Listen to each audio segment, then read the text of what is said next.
ముందుగా పద్మా గారు, రాజమణి గారు, మా మహిళలందరికీ మహిళా దినోత్సవ శుభాకాంక్షలు తెలియజేస్తా ఉన్నాం. మన మెదక్ జిల్లా అంటేనే మెతుకు సీమగా పేరొందిన జిల్లా, అందరికీ అన్నం పెట్టిన జిల్లా. మన టీఆర్ఎస్ పార్టీకి కూడా మనందరికీ, మన కార్యకర్తలకు టీఆర్ఎస్ పార్టీకి అన్నం పెట్టి దీవించి మొట్టమొదలు ముందు నిలిచిన జిల్లా ఈ మెదక్ జిల్లా.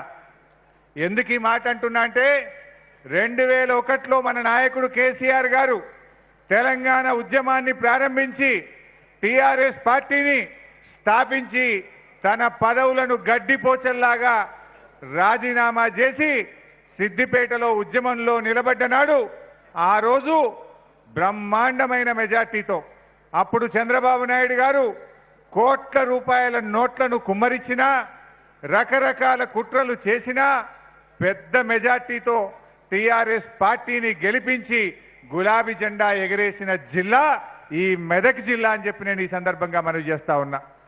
ఆ రోజు నుంచి ఈ రోజు వరకు అనేక ఉద్యమాలు జరిగినాయి. పాపన్నపేట జెడ్పీటీసీ ఉప ఎన్నిక కావచ్చు, మెదక్ ఉప ఎన్నిక కావచ్చు, నారాయణ్ ఖేడ్ ఉప ఎన్నిక కావచ్చు, రైలు రోకోలు జరిగినప్పుడు కావచ్చు, ప్రతి ఉద్యమంలో కూడా ముందుండి నడిచిన జిల్లా మన మెదక్ జిల్లా.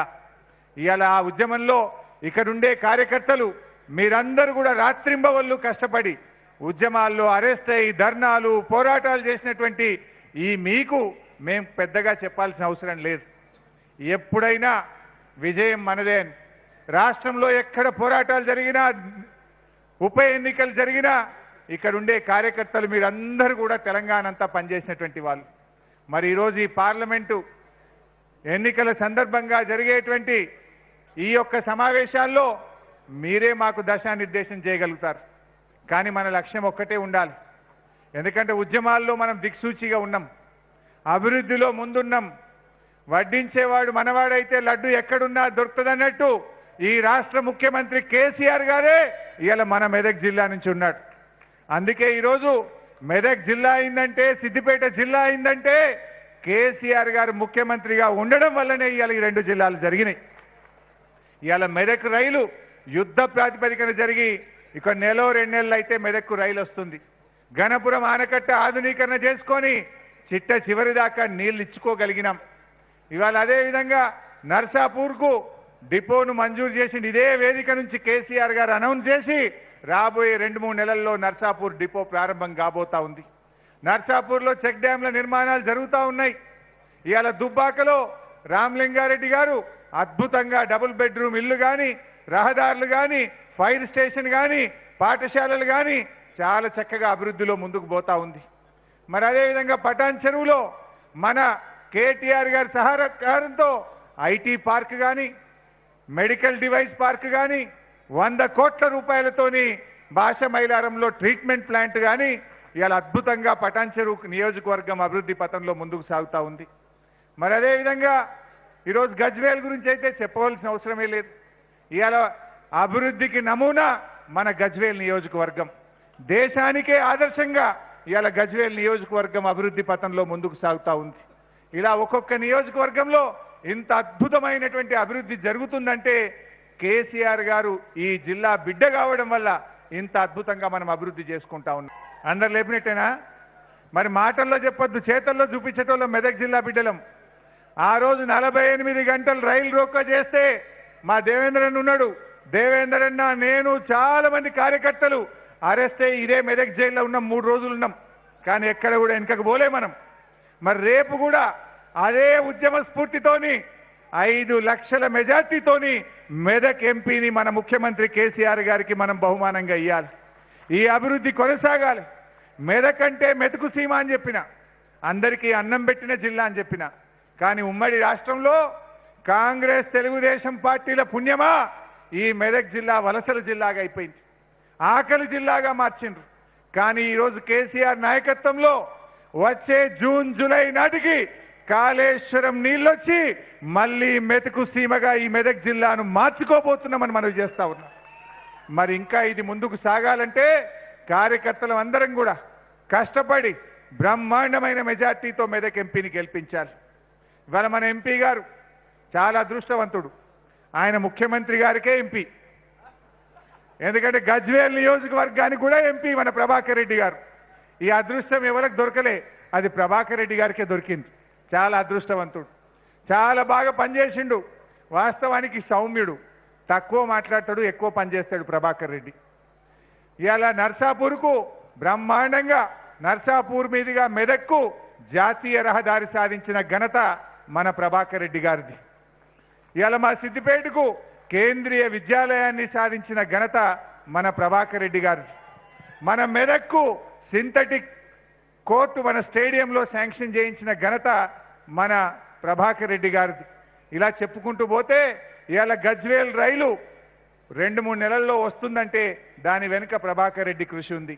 1-2 నెలల్లో మెదక్ రైలు వస్తుందంటే దాని వెనుక ప్రభాకర్ రెడ్డి గారి కృషి ఉంది.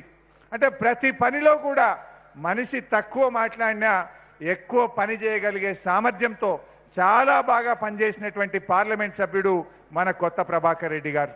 అంటే ఇవాళ ఎమ్మెల్యే మనమే ఉండడం, ఎంపీ మనమే ఉండడం, ముఖ్యమంత్రి మనమే ఉండడం, టీఆర్ఎస్ పార్టీ అన్ని చోట్ల ఉండడం వల్ల ఇవాళ ఈ అభివృద్ధి సాధ్యమైంది. సో రేపు కూడా మెదక్ పార్లమెంట్ సీట్ను ఖచ్చితంగా గులాబీ జెండా ఎగరేసి ఈ అభివృద్ధి పరంపరను కొనసాగించుకుందామని చెప్పి నేను కార్యకర్తలందరికీ మనవి చేస్తున్నా. ఇవాళ మదన్ రెడ్డి అంకుల్ మొన్న మాట్లాడుతూ అంటుండు, నాకైతే 38,000 మెజార్టీ వచ్చింది, కానీ రేపు ఎంపీగా ఖచ్చితంగా 50,000కు పైగా మెజార్టీని సాధిస్తా అని చెప్పి మదన్ రెడ్డి గారు అంటుండ్రు. మహిపాల్ రెడ్డి గారు ఇప్పుడే ప్రతిజ్ఞ చేసిండు, నాకైతే 30-35,000 వచ్చింది, కానీ 1,00,000కు తక్కువ మెజార్టీ ఇయ్యను, 1,00,000 రాసి పెట్టుకో అంటుండు మన మహిపాల్ రెడ్డి గారు. ఇక మా పద్మమ్మ గారు అయితే డబుల్ మెజార్టీ ఇస్తా నాకంటే అంటుంది. మరి అందరూ చింత ప్రభాకర్ మొన్న మాట్లాడుతూ అంటుండు, నాకు 2,000 తక్కువ వచ్చినాయి, కానీ ఈసారి 30-40 వేలకు మించి మన మెదక్ ఎంపీ గారికి ఇచ్చి చూపిస్తా అని చెప్పి మా సత్యన్న చింత ప్రభాకర్ గారు అంటున్నారు. అంటే అందరం ఇంత స్ఫూర్తితో పనిచేస్తున్నాం. ఇవాళ మన సర్పంచ్ ఎన్నికల్లో 90% పైగా టీఆర్ఎస్ పార్టీ గెలిచింది ఈ జిల్లాలో. వేళ్ల మీద లెక్క పెట్టేవాళ్ళు తప్ప అసలు ఇతర పార్టీ సర్పంచులు లేనే లేరు. అంటే ఇవాళ ప్రజలకు ఒక స్పష్టత ఉంది. మన రాష్ట్రం అభివృద్ధి చెందాలన్నా, ఈ మెదక్ జిల్లా అభివృద్ధి చెందాలన్నా అది టీఆర్ఎస్ పార్టీతోని గులాబీ జెండాతోనే సాధ్యమైద్దనే విషయంలో ఇవాళ ప్రజలందరికీ కూడా స్పష్టత ఉంది. నేను మీ అందరినీ కూడా కోరేది ఒక్కటే, ప్రజలు తయారున్నారు, కార్యకర్తలుగా ఆ ప్రజలను ఓటింగ్కు తెచ్చి డబ్బులు వేయించుకోవాల్సిన బాధ్యత ఈరోజు మన మీద ఉంది. జర ఎండాకాలం కొద్దిగా కష్టం ఎక్కువనే ఉంటుంది.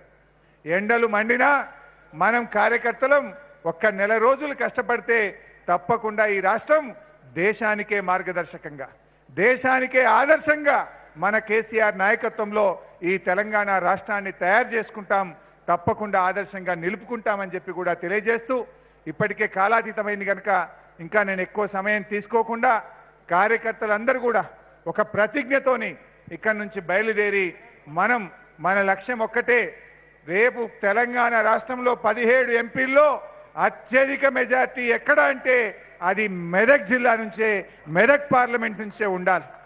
పోటీ కాంగ్రెస్తో లేదు, పోటీ బీజేపీతో లేదు, పోటీ కరీంనగర్ పార్లమెంట్తో ఉన్నది, మనకు పోటీ వరంగల్ పార్లమెంట్తో ఉన్నది. మెజార్టీ కరీంనగర్ వాళ్ళు ఎక్కువ తెస్తారా, వరంగల్ పార్లమెంట్ వాళ్ళు తెస్తారా, మెదక్ పార్లమెంట్ వాళ్ళు ఎక్కువ పోటీ మెజార్టీ తెస్తారా అన్నది మనకే పోటీ తప్ప ఇవాళ ప్రత్యర్థులు ఆల్రెడీ చేతులు ఎత్తేసింది. పోటీ మెజార్టీలో పోటీ పడ్డాం.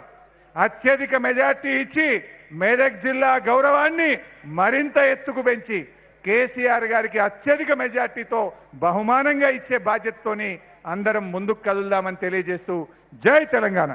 Thank you very much. Medak జిల్లాకు వచ్చి అందులో ముఖ్యమంత్రి గారు ప్రాతినిధ్యం వహిస్తున్న ఈ పార్లమెంట్ స్థానానికి మన్నించాలి ఒంటేరు ప్రతాప్ రెడ్డి గారు ఒకసారి అభివాదం చేయండి అందరికీ. ఒంటేరు ప్రతాప్ రెడ్డి గారికి, అదే రకంగా ఇంకా వేదిక పైన ఉన్న మహానుభావులందరికీ, ఈ ప్రాంతానికి వచ్చి 1,00,000 మెజారిటీ సాధించిన హరీష్ రావు గారు ఉన్న నియోజకవర్గానికి, గజ్వేల్ నియోజకవర్గానికి ఇప్పటికే ఎన్నోసార్లు ప్రాతినిధ్యం వహించి దుబ్బాక నుంచి 4వసారో 5వసారో గెలిచిన రామలింగారెడ్డి గారికి, అది కూడా ముత్యంరెడ్డి గారు తోడైన తర్వాత అక్కడేం మిగలలేదు. దుబ్బాక ఏకపక్షమే, మెదకు ఏకపక్షమే, మొత్తంగా చూసినట్టయితే అన్ని నియోజకవర్గాల్లో కూడా ఒక ఏకపక్షమైన వాతావరణం ఉన్న ఈ నియోజకవర్గానికి వచ్చి కొత్తగా నేను చెప్పేదేం లేదు. కానీ పెద్దలు హరీష్ రావు గారు చెప్పిన దాంతో నేను ఏకీభవిస్తా ఉన్నా. ఈరోజు పోటీ మనకు కాంగ్రెస్కు బీజేపీకి లేదు. ఈరోజు ఈ రాష్ట్ర వ్యాప్తంగా పార్లమెంటు నియోజకవర్గాల్లో పోటీ ఉన్నది అంటే ఆ పోటీ మనం ఒకరితో ఒకరు మెజారిటీలు సాధించే విషయంలో పోటీ ఉన్నది తప్ప వేరేది లేదనే మాట కూడా నేను మీకు విజ్ఞప్తి చేస్తా ఉన్నా. అయితే హరీష్ రావు గారు ఒక మాట అన్నారు, మన పోటీ కరీంనగర్తో వరంగల్తో అన్నారు. నేను కరీంనగర్ నుంచి ఎమ్మెల్యేగా ఉన్నా, నేను మిమ్మల్ని సవాల్ చేస్తా ఉన్నా మెదక్ పార్లమెంట్ నియోజకవర్గంలో మాకంటే ఎక్కువ మెజారిటీ తీసుకొచ్చి రుజువు చేసుకోవాలని చెప్పి ఈ వేదిక మీద ఉండే నాయకులకు, ముందుండే నాయకులకు సవాల్ చేస్తా ఉన్నా అని చెప్పి కూడా ఈ సందర్భంగా విజ్ఞప్తి చేస్తా ఉన్నా.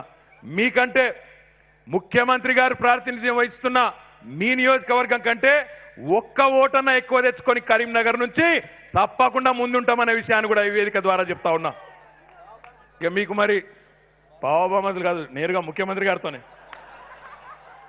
బాబామరుదులకు ఏం లేదు, అంత మంచిగానే ఉన్నాం. కానీ డైరెక్ట్గా నేను మిమ్మల్ని ముఖ్యంగా ఇక్కడ గజ్వేల్ నుంచి ఉన్నోళ్ళు మొన్న ముఖ్యమంత్రి గారు చెప్పిండ్రు, ప్రతాప్ రెడ్డి గారు చేరిన తర్వాత ఏం మిగిలింది, మొన్న కాంగ్రెస్ దాడ ఏం లేదు, 1,00,000 మెజారిటీ గజ్వేల్లో వస్తుందని మొన్ననే చెప్పినారు.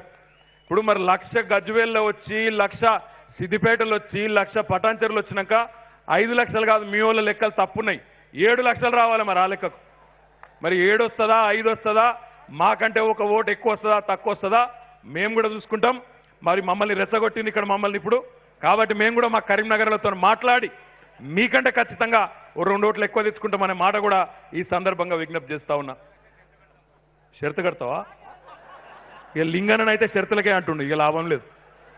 ఇక మేము కూడా సవాల్ తీసుకుంటాం భయ్. ఇంత మీరు పిలిచి మెదక్లో తొడగొట్టి సవాల్ చేసినాక మాకేమన్నా లేదా రేషం గిన్న? తప్పకుండా మీకంటే ఎక్కువ తీసుకుంటాం, షరతు కూడా కడతా. ఇప్పుడు చెప్పా ఎంత అని. మీ అందరికీ నేను చేసే విజ్ఞప్తి ఒకటే, ఈరోజు దేశ రాజకీయ పరిస్థితిని ఒకసారి చూడండి. దేశంలో సర్వేలు వస్తున్నాయి. ఈరోజు ప్రముఖ మీడియా సంస్థలు